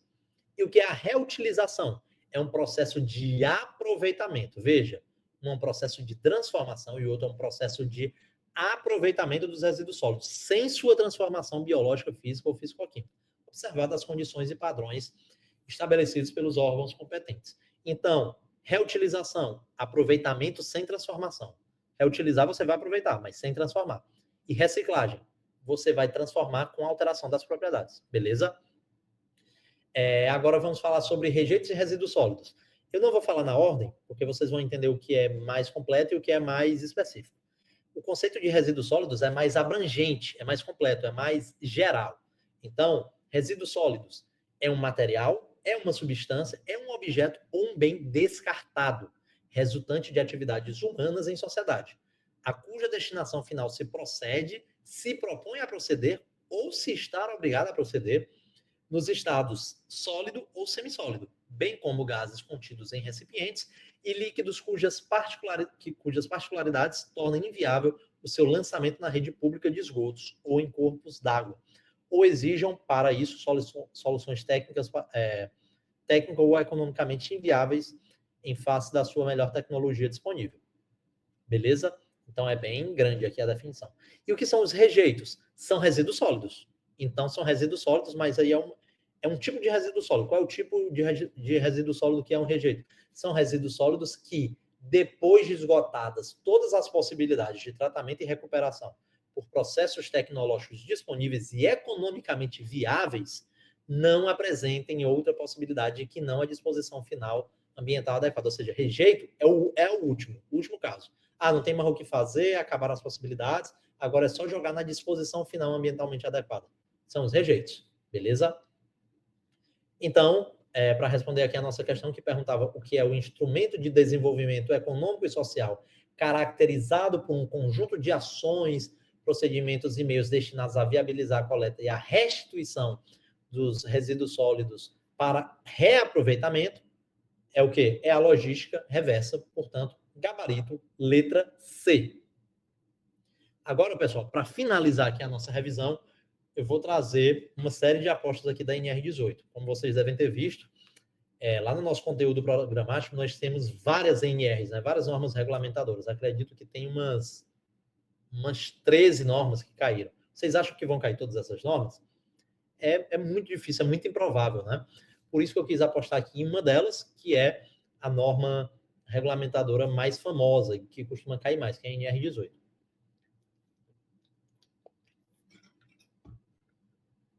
Vamos lá.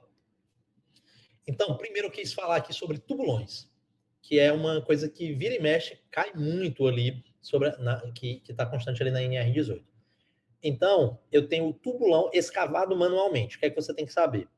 O tubulão escavado manualmente, ele deve ser encamisado em toda a sua extensão, certo? Ou seja, protegido, porque ele é escavado manualmente para que o trabalhador, quando esteja fazendo, não desmorone ali a terra dentro dele.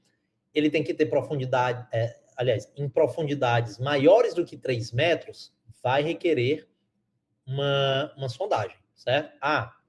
É até 2 metros? Beleza, não precisa. Acima de 3 metros, vai precisar de sondagem. Outra coisa, o diâmetro mínimo aqui do tubulão é de 90 centímetros. Pode 80 centímetros? Não. O diâmetro mínimo é de 90 centímetros. Lembrando que no tubulão, né, pessoal, há descida de pessoal para alargamento da base. e esse diâmetro tem que ser de no mínimo 90 centímetros. Outra coisa, ele é proibido para profundidades maiores do que 15 metros. Então, o que é que a gente já viu? Se a profundidade for maior do que 3 metros, pode, mas o que é que eu preciso? Eu preciso de um boletim de sondagem. E quando chega em 15 metros, acima de 15 metros, aí é proibido você trabalhar com tubulão escavado manualmente. Outra coisa, é proibido, segundo a NR18, a utilização de tubulão de ar comprimido. Beleza. Vamos falar agora sobre áreas de vivência. Lembrando, pessoal, que todos esses esquemas que eu estou trazendo para vocês estão ali no nosso Organiza Book da NR18, certo? Áreas de vivência. O que é que você tem que saber? O que é obrigatório em qualquer canteiro? Instalações sanitárias, local para refeições, vestiários e o PGR. Aí vamos para as particularidades de cada uma. O que são as instalações sanitárias? Eu tenho um lavatório, eu tenho uma bacia sanitária, eu tenho um mictório e eu tenho um chuveiro. E eu tenho um número mínimo disso, que eu vou trazer em outro slide aqui, que cai bastante, certo? Sobre o local para refeições, mesmo quando não houver cozinha, lembra, na cozinha, ela não é obrigatória, perfeito? O que é obrigatório? Local para refeição.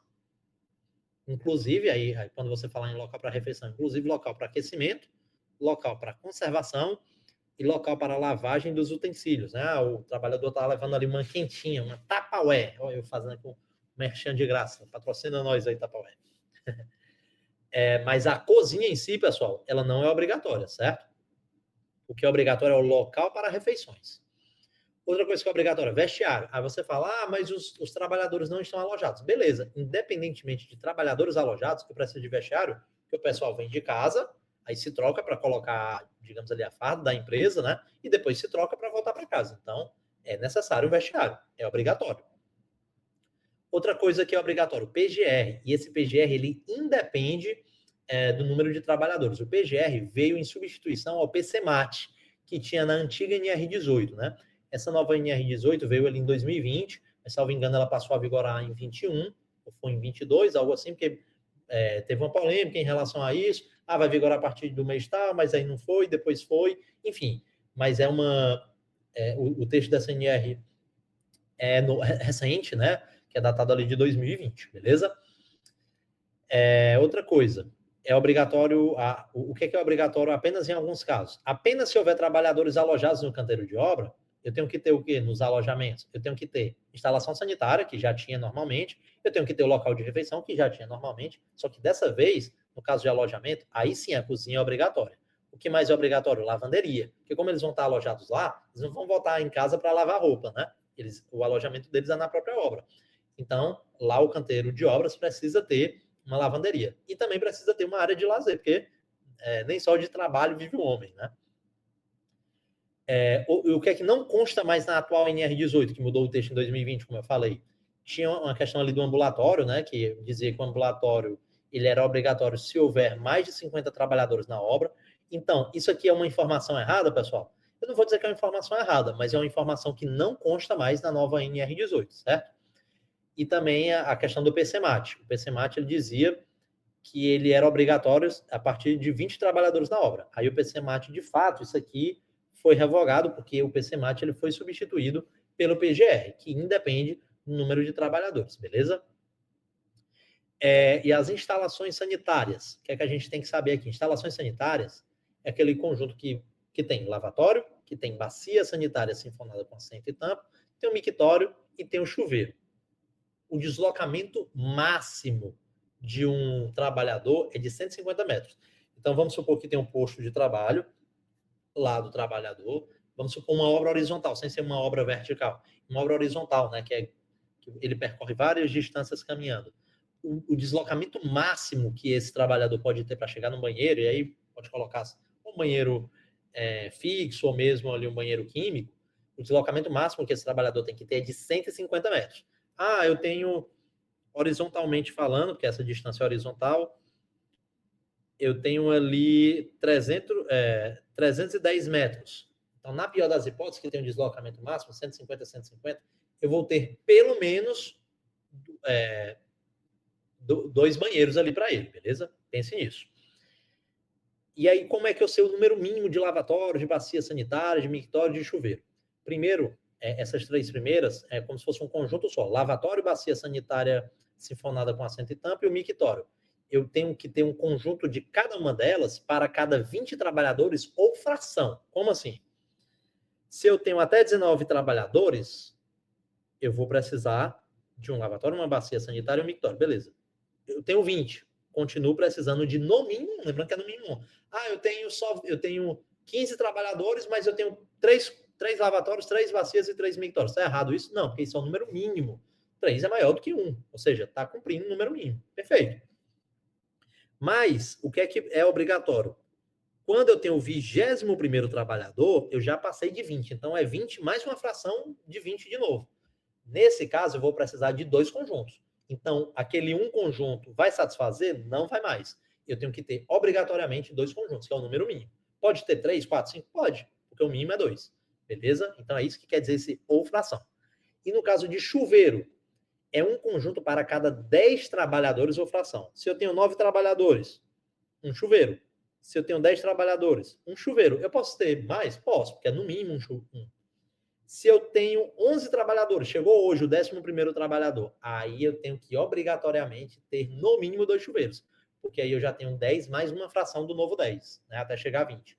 Então, aqui eu já precisaria de 2 chuveiros, é isso que essa fração quer dizer. E aí aqui tem um mnemônico, né, que a galera utiliza para lembrar se é 20 ou se é 10. 20 usar. 20 usar se refere ali ao lavatório, à bacia sanitária e ao mictório. E o hora da nudez, que aí vem 10, é a hora do banho, ou seja, no chuveiro. Por isso que está relacionado com o conjunto para cada 10 trabalhadores. Beleza? Lembrando, novamente, pessoal, que todos esses esquemas estão no nosso Organiza Book da NR18, aqui do Organiza Concurso. Fornecimento de água. A primeira coisa que você tem que saber é um dever do empregador. O empregador, o patrão, o chefe, né, o dono ali do empreendimento, ele tem que fornecer água para os trabalhadores. E esse fornecimento de água, a água deve ser o quê? Potável, filtrada e fresca. Ela deve estar disponível no canteiro, nas frentes de serviço e nos alojamentos. E como é que ela vai ser distribuída? Em bebedouros ou dispositivos equivalentes a bebedouros. E qual é o número mínimo de bebedouros que eu tenho que ter? Um conjunto para cada 25 trabalhadores ou fração. Eu tenho 24 trabalhadores, eu tenho que ter pelo menos um bebedouro. Posso ter 2? Posso, porque é no mínimo 1. Eu tenho 25 trabalhadores, continuo com a obrigação de no mínimo 1. Quando eu vou para 26, já passou para a segunda fração. Então, eu tenho que ter pelo menos 2 bebedouros. Se eu tiver só um bebedouro, aí já vai estar contra a norma aqui. E a distância para você chegar no bebedouro ou no dispositivo equivalente? Eu tenho 2 tipos de distância. Cuidado, lá nas instalações sanitárias, eu tenho no máximo 150 metros horizontalmente. E aqui, no caso da distância para o fornecimento de água, a água tem que estar mais perto. Então, a distância horizontal máxima é de 100 metros. E tem que ter também uma distância vertical máxima de 15 metros, no caso de uma obra ali vertical, né? Se passar de 15 metros, está errado. Eu tenho que ter um outro bebedouro a no máximo 15 metros, beleza? Grave esses valores aqui. Por fim, pessoal, quero falar com vocês sobre escavações. E aí eu trago aqui a figura 11 do nosso Organiza Book, que é um resumo esquemático dos requisitos das escavações. Então, tem aqui a escavação, né? Que os trabalhadores estão fazendo. Primeira coisa, você tem que sinalizar aquela escavação, né? Aquele buraco que foi feito. E eu tenho que ter ali uma faixa de proteção de, no mínimo, 1 metro em todas as direções daquela escavação. Beleza. Outro valor que você tem que saber.